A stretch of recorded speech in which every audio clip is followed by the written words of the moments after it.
बारामतीचा उमेदवार असताना देखील, आणि तेव्हापासून आम्ही मागं वळून बघितलं नाही। अनेक चढ उतार आले। 91ला मी उभा होतो, त्यावेळेस इंदापूर तालुक्याने प्रचंड मला मताधिक्य दिलं। 80 का 85 हजाराचं लीड, मतदारांची संख्या कमी होती तरी 85 हजाराचं लीड दिलं। देशात काँग्रेस पक्षामध्ये पुरुषांच्या मध्ये सगळ्यात जास्त मताधिक्याने PV नरसिंहरावजी पंतप्रधान होते। 3.5 लाखाच्या मताधिक्याने मला तुम्ही निवडून दिलं। लोकसभा मतदारसंघात 4.5 लाख मला पडली, 1 लाख त्या प्रतिभा लोखंडेंना पडली आणि ती निवडणूक झाली। तेव्हापासून अनेक निवडणुका मी पाहिल्या, अनेक चढउतार पाहिले, त्याचा उल्लेख हर्षवर्धनजींनी केला।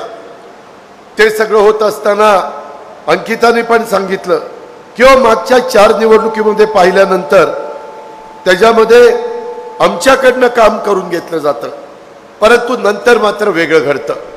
हा अनुभव आम्ही सतत घेतोय। मित्रांनो, ज्यावेळेस देवेंद्रजी इथं आले त्यांनी तुम्हाला सांगितलं की मी हा तालुका दत्तक घेतो, इथलं पालकत्व मी स्वीकारतो, इथले जे काही प्रश्न असतील ते मी सोडवीन। ह्या संदर्भामध्ये देशाचे पंतप्रधान नरेंद्र मोदी साहेब 10 वर्ष अतिशय उत्तम पद्धतीने काम करतायत। जगामध्ये अनेक देशांचे त्यांचे मित्रत्वाचे संबंध निर्माण झाले।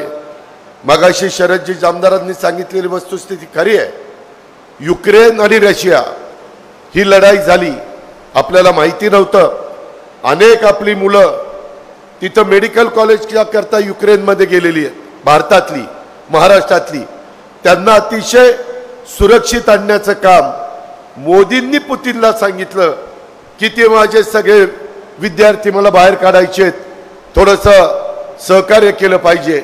मित्रांनो, शेजार धर्म हा पाळायचा असतो आणि मोदींच्या विनंती करता तिथं ऐकलं गेलं आणि त्या वेगवेगळी विमानं पाठवून आपण आपल्या मुलांना सगळ्यांना आपल्या महाराष्ट्रामध्ये आणि भारत देशामध्ये आणलं। आज आपल्या देशाला मोठ्या प्रमाणावर अर्थव्यवस्था आपली करायची। आज जगात 5व्या क्रमांकावर गेलोय। मोदी साहेबांना पुढच्या 3ऱ्यांदा पंतप्रधान होत असताना 3ऱ्या क्रमांकावर अर्थव्यवस्था न्यायची आहे। फार मोठं विजन आहे त्यांचं। विकास पुरुष म्हणूनच मी त्यांच्या बरोबर जाण्याचा निर्णय घेतला। आज त्यांच्यासारखा तोडीचा नेता कुठल्याही राजकीय पक्षामध्ये 135 ते 140 कोटी जनतेचा कारभार खऱ्या अर्थाने करण्याच्या करता आपल्याला दिसत नाही।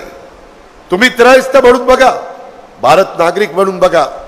एकीकडे मोदी साहेबांचा फोटो, दुसरीकडे समोर कोण? कुणीच उत्तर द्यायला